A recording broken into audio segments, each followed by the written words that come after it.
and answer portion with our candidate number 1.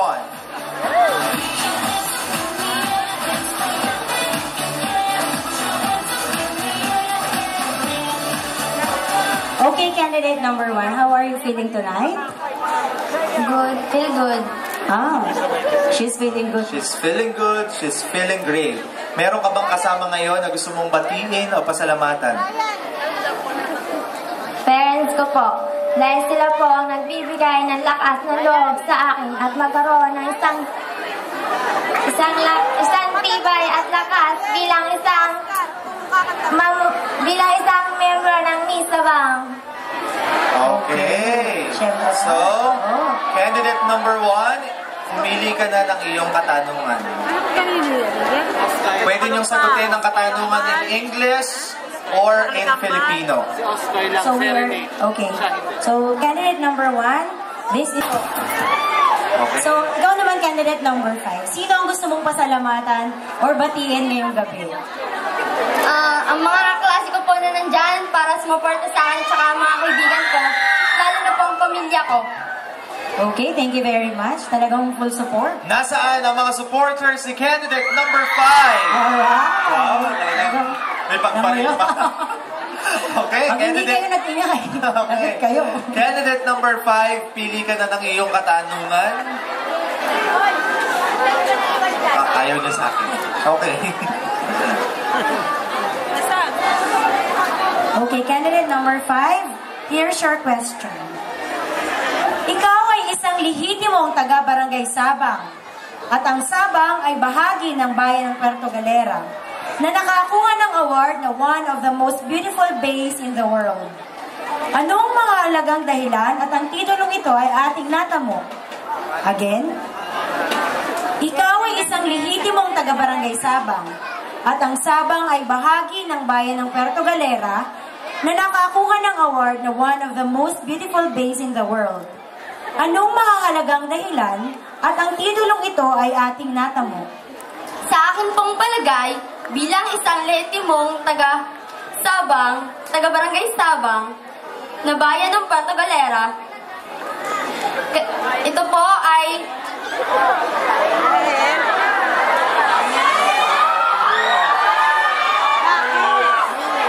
karapat-dapat po nating matanggap ang award na ito dahil ang ating pong Puerto Galera ay talagang may mga isinasagawang proyekto para maging disiplina. Ang lahat ng tao at ang kalikasan dito ay maayos.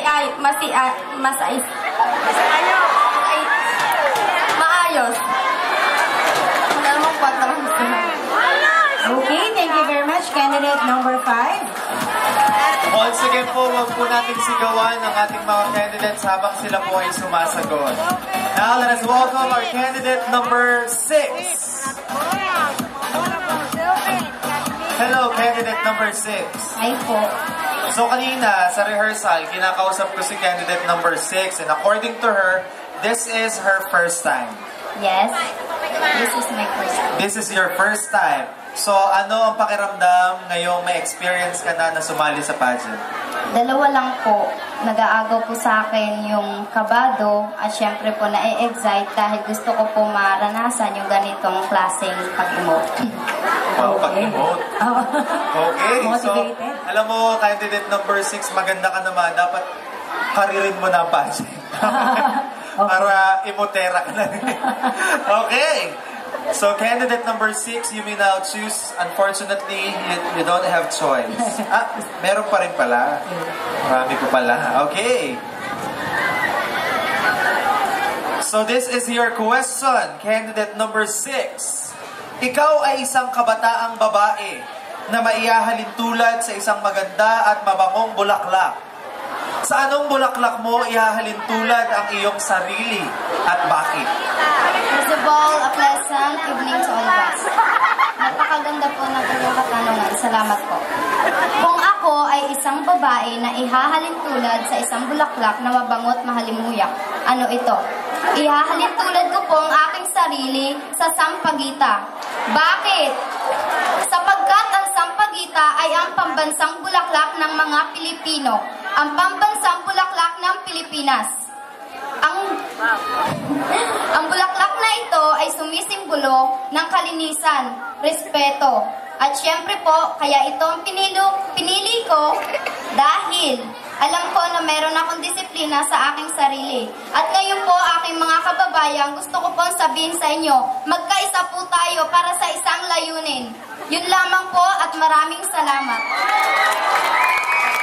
Okay, once again, candidate number 6. Thank you very much.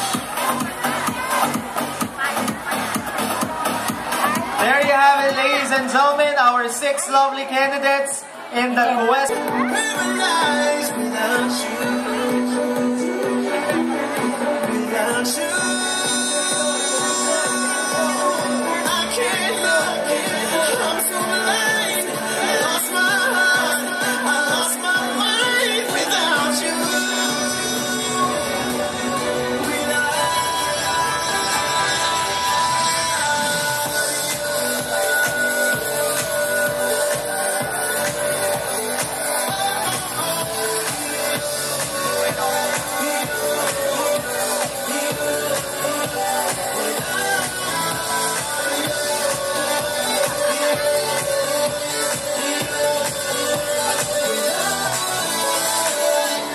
Okay, thank you very much to our 6 lovely candidates.